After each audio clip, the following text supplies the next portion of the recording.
To our channel on YouTube, American Adversaries TV, but what is for sure is you can hear what we're up to.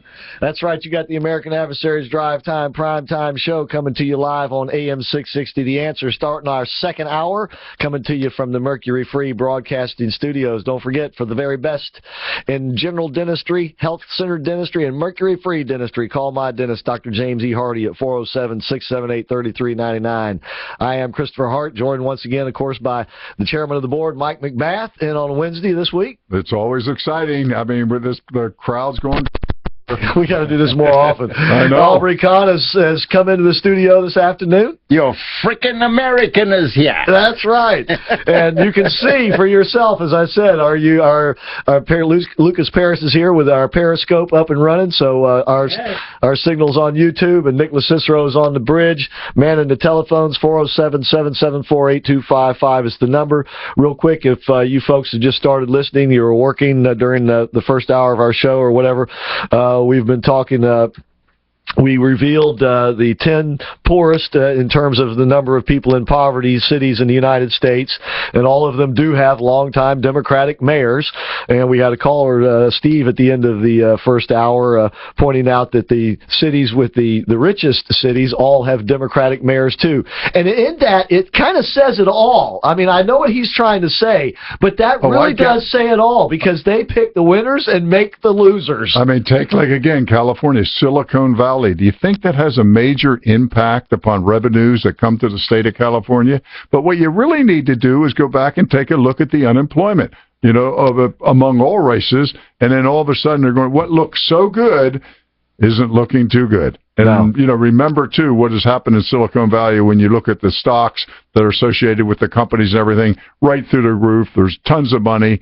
And the same thing that's happened there has happened in Washington, when you're talking about Seattle, because of all the major companies that are up there that are skyrocketing. But the problem is you're now separating where you have a bigger separation between the poor and the rich. That's what I'm saying. They are absolutely doing what they don't want to see occur.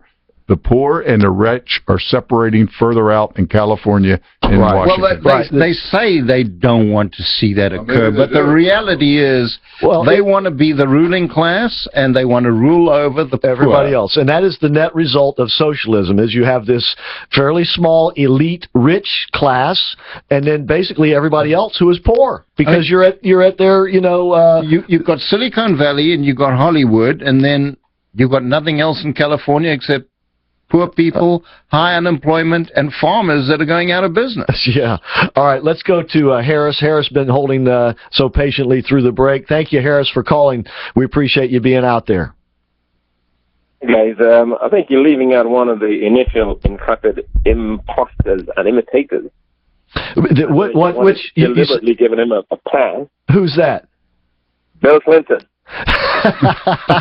That's right. He was the first black president, wasn't he? Thank you. Yeah. Nailed it. And remember, his followers were concerned because when he had his peccadillos problems, yes, the man was after him. Yeah, well, yeah, he was able to slink out of that, with Slick Willie. But yeah, he is an imposter. He was. But he was one of the initial guys on it. Yeah. I mean, you're calling the recent ones, but he was one of the initial way back. Yeah, good point, Harris. You're absolutely right, and it also points out that this problem has been brewing for a while. And this is something about liberals. It took them these decades to basically ruin these cities. I mean, they are persistent at it.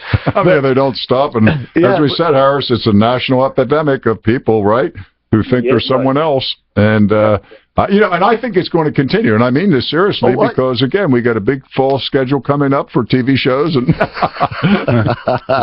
yes, and I can assure you, Harris, that I am rich, famous, handsome, and debonair. Unlike Bill Clinton when he left the White House. Yeah, that's right. Well, he and Hillary were so poor they had to steal the silverware, remember? Right. What was that, Harris? Yep. Well, Yep. hey, Harris, I appreciate you calling. You sound like a new caller. Are you? Yeah.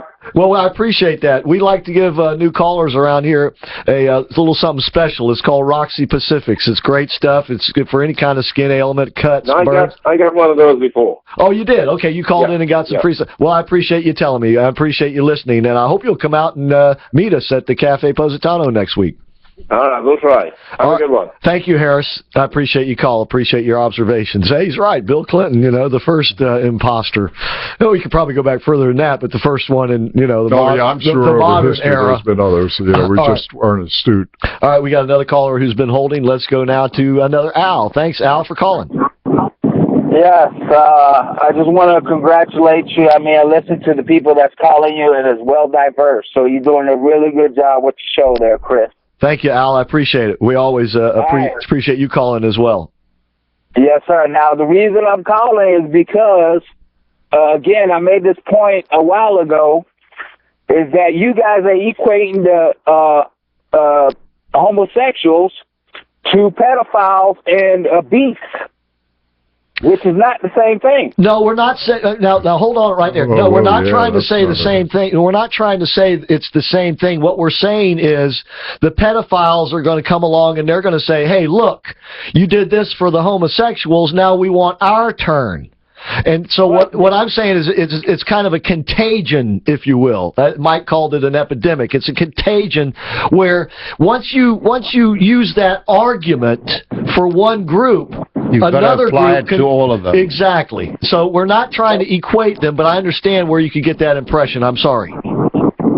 Once you let the nose of the camel into the tent, the rest is going to follow. Yeah, but do you see the point I'm trying to make here, Al?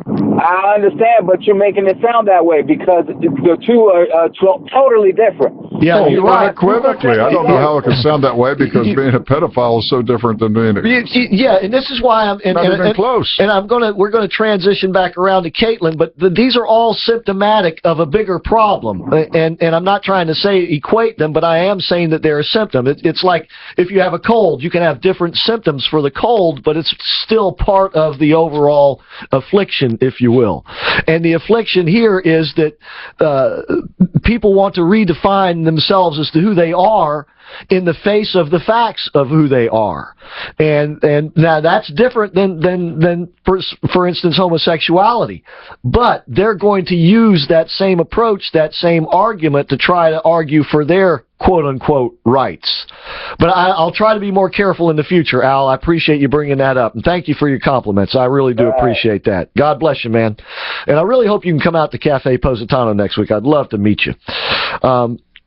But yeah, and this is the thing though that concerns me, and because we've talked about this before. This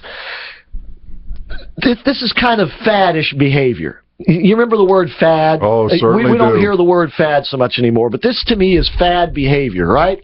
Right. It's here today, kind of gone tomorrow, because it is not based in reality. It's not based on truth. So eventually, truth will win out.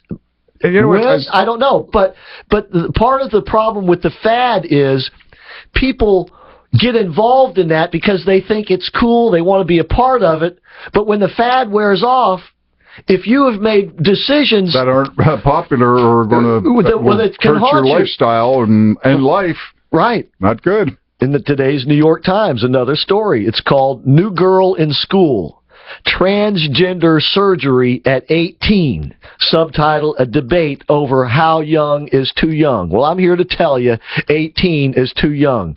In a cozy cottage decorated with butterflies to symbolize transformation, Catherine Boone was recovering in April from the operation that had changed her in the most intimate part of her body, from a biological male into a female. It was not easy. She retched for days afterwards. She could hardly eat. She did not seem empowered. She seemed regressed.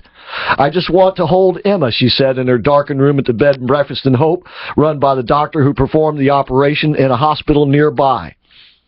That doctor needs to be arrested for malpractice. Chris, remember the story on John Hopkins?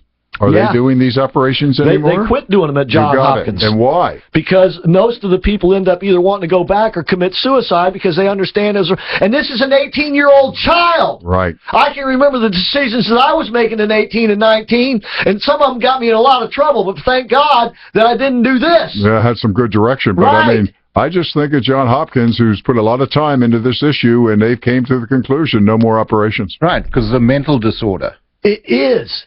And the problem is, with today's impressionable youth, you see where I'm going with this? Oh, I can see very clearly the picture This child needed counseling. Instead, the doctor did the deed. The doctor needs to be put in jail for medical malpractice. 21 is too young to decide to do this sort of thing, But in my opinion. But what about the parents? It's the parents that allowed it. Well, no, once you're 18, I know in the state of Florida, but it's possible in Pennsylvania too. Who's going to pay for it? Well, that's a whose health insurance plan is she on? That's It's the parents' fault. Well, and that's a whole other issue, right? Who's paying the bill? Yeah. You got it. Right? Is this something that's going to be put in Obamacare? Like we have to pay for breast examinations. Well, Obamacare does pay for this. Yeah, so why not that we also have to pay for transgender surgery? It does. Right? We do. No, we don't, do we?